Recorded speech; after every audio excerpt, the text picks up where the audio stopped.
ଯେଉଁଠି ଲାଭ ଥାଏ ସେଠାରେ ବେଶୀ ଆନନ୍ଦ ନଥାଏ।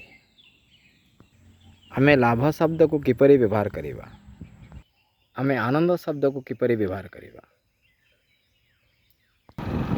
ଏହିପରି ପ୍ରଶ୍ନରେ ଆମେ ଛନ୍ଦି ହୋଇ ଛନ୍ଦାଛନ୍ଦି ଭାବନାରେ ମିଶ୍ରିତ ପ୍ରତିକ୍ରିୟାରେ ଆମେ ପଛେଇ ଯାଉ ଅନେକ ବିକାଶର ସେ ରାହାକୁ ଦେଖି ନପାରୁ।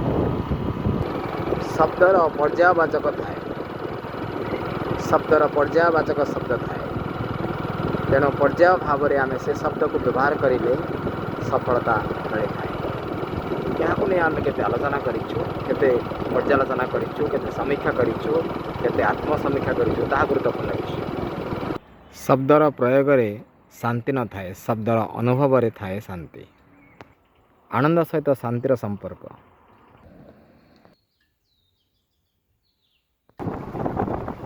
ଶାନ୍ତି ଆନନ୍ଦ, ଆନନ୍ଦ ଭିତରେ ଶାନ୍ତି, ଶାନ୍ତି ଭିତରେ ଆନନ୍ଦ। ଲାଭ ଶବ୍ଦ ସହିତ ସର୍ବଦା ସମ୍ପର୍କ ବ୍ୟକ୍ତି ଦୁର୍ବଳ ମାନସିକତାରେ ଥାଏ। ଯେଉଁ ବ୍ୟକ୍ତି ଶାନ୍ତି ଆନନ୍ଦ ପଛରେ ବେଶୀ ସମୟ ଦିଏ ତା ପାଖରେ ନୈତିକତା ଥାଏ।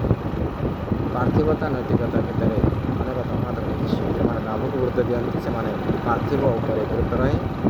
ଆନନ୍ଦକୁ ଯେଉଁମାନେ ଗୁରୁତ୍ୱ ଦିଅନ୍ତି ସେମାନେ ନୈତିକତା ଉପରେ ଫୋକସ୍ କରିଥାନ୍ତି। ଶବ୍ଦ ଭିତରେ ସମ୍ଭାବନା ଏବଂ ଶାନ୍ତି।